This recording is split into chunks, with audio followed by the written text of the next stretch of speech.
Hi everyone, welcome to this spiritual awakening and personal power journey 30-day program designed to connect you even more deeply with your own spiritual path, regardless of how that's defined. I go into that in, I think that's day one, and I also explore why do a 30-day program. So make sure you've checked out those videos.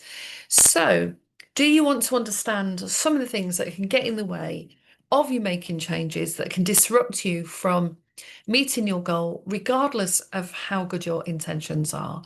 So tune in, have a listen, and I'll explain a little bit more. Because I've worked with clients ever since I started, or halfway through my training when I trained as a therapist.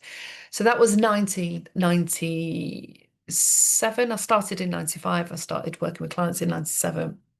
And I worked mostly with adults. And then from around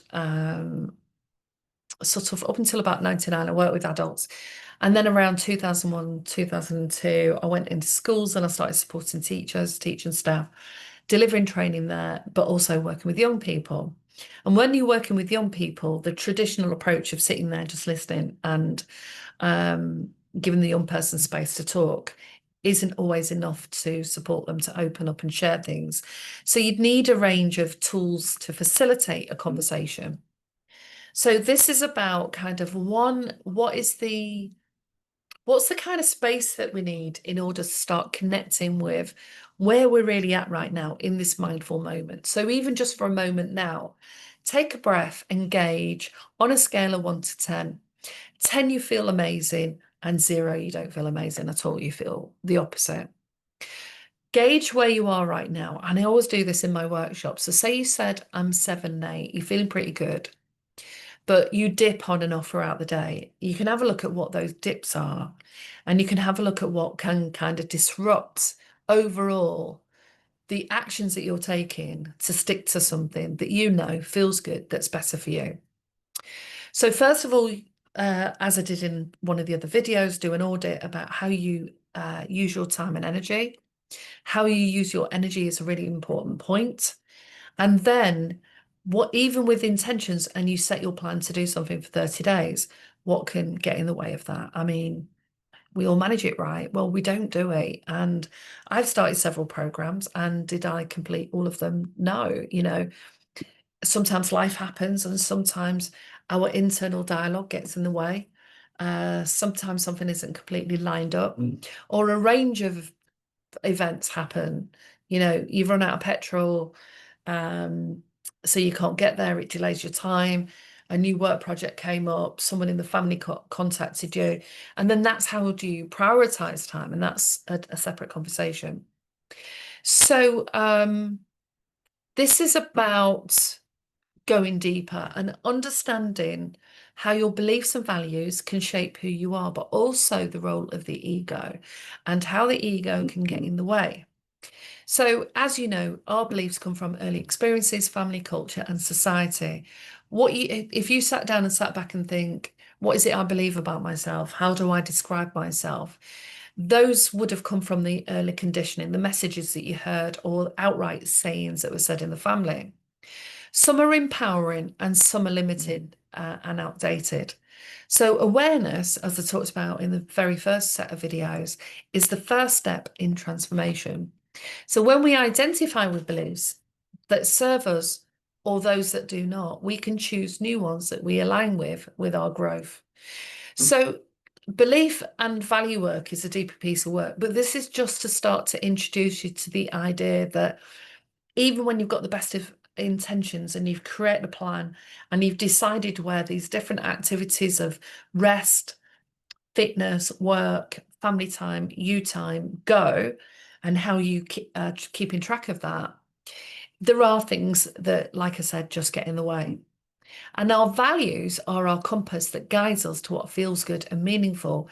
So if you value fun time, freedom, happiness, then if you are doing things that give you a sense of freedom and that is fun and that's happy, you're aligning with your values. And the idea is the more we align with our values, the happier and healthier we are, and the better well-being and mental health we've got. And that's when we know that our life can flow more easily. But here's the tricky part: the ego often resists change because it wants to keep us safe, familiar, and in control. And so the brain's job is to keep you safe. So if for one moment you imagined that every day we go out and do our thing, we come into contact with millions of bits of data every day. We walk down the street, we've got all this information coming about the people that we're walking past, what they're wearing, what's the weather's like, what smells are happening, the noise on the roads.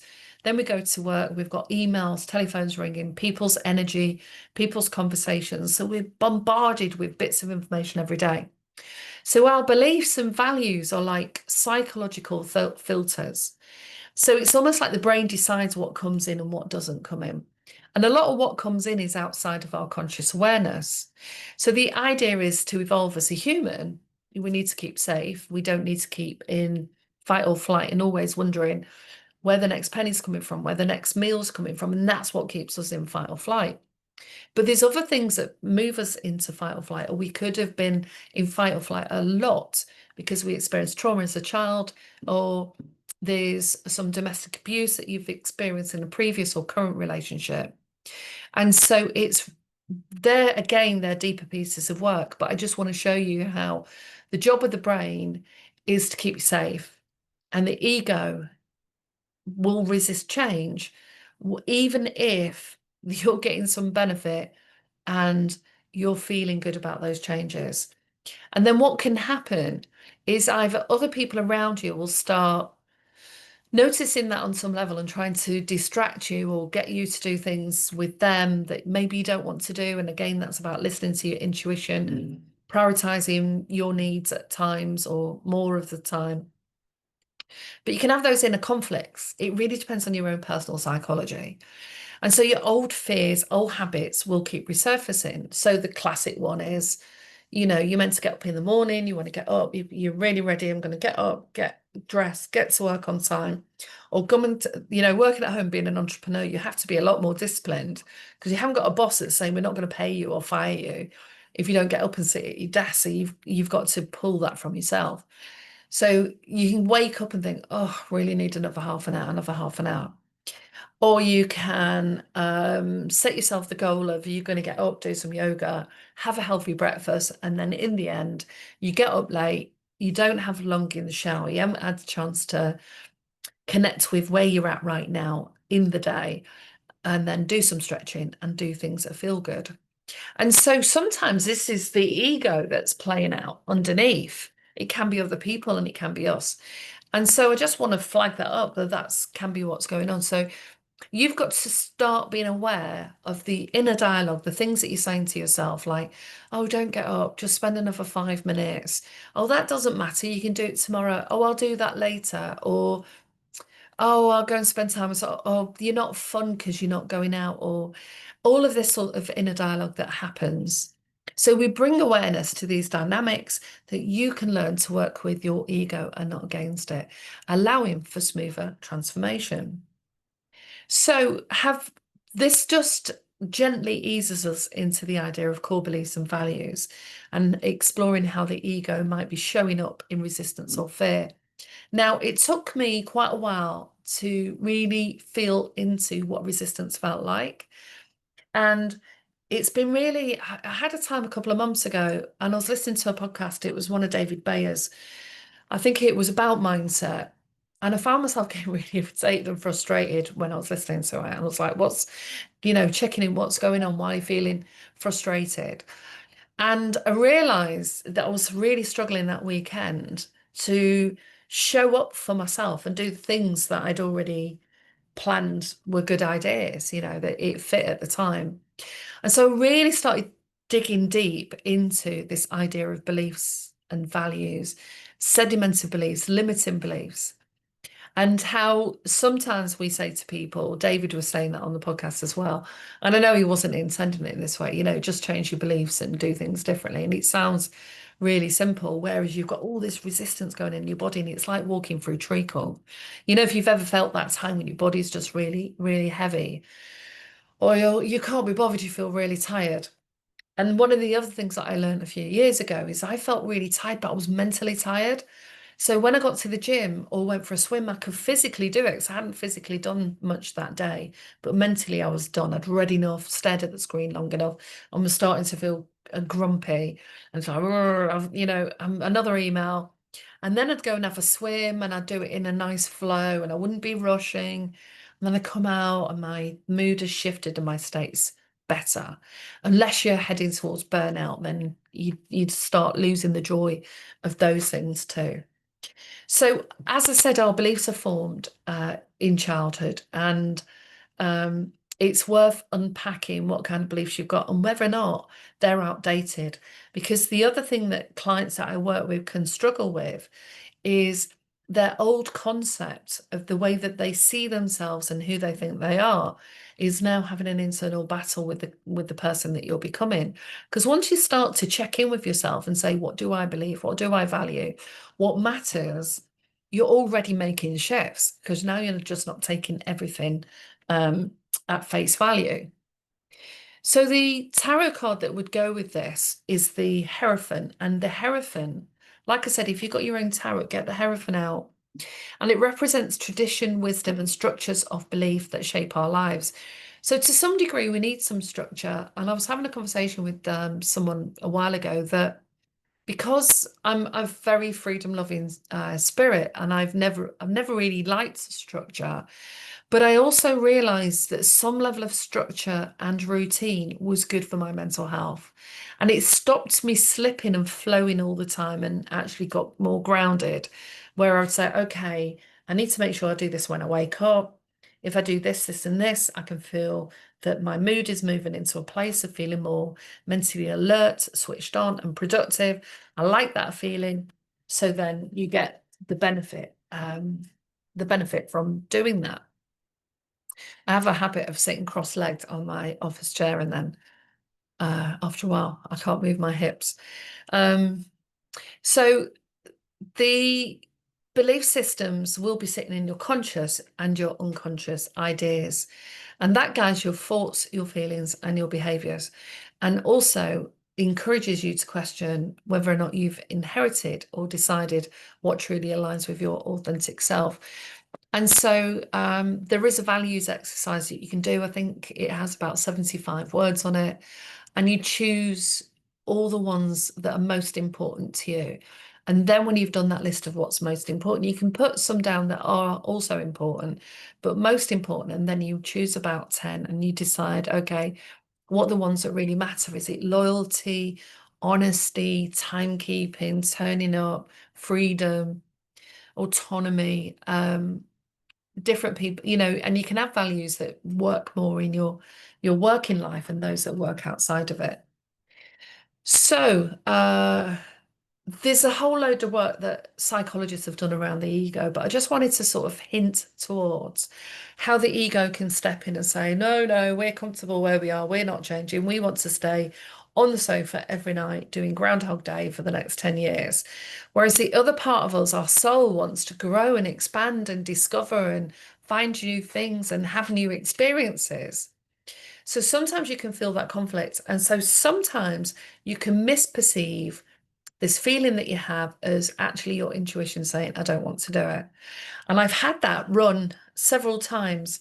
And I've got like a spiritual guide that I contact every so often, and would say to him, I'm feeling really anxious about this. I'm not sure about it. And he'd say, no, you're not. You're feeling excited. I was like, no, I'm not feeling excited. Am I feeling excited? And what it was the old internal critic that was coming in and sabotaging the feeling that I was getting. Because if you allow that internal critic, that internal dialogue, you're not good enough, you can't do it. Where are you going? Who do you think you are? Why are you doing that? People will look at you in a particular way, especially if you derive validation externally, then that internal critic can be incredibly powerful.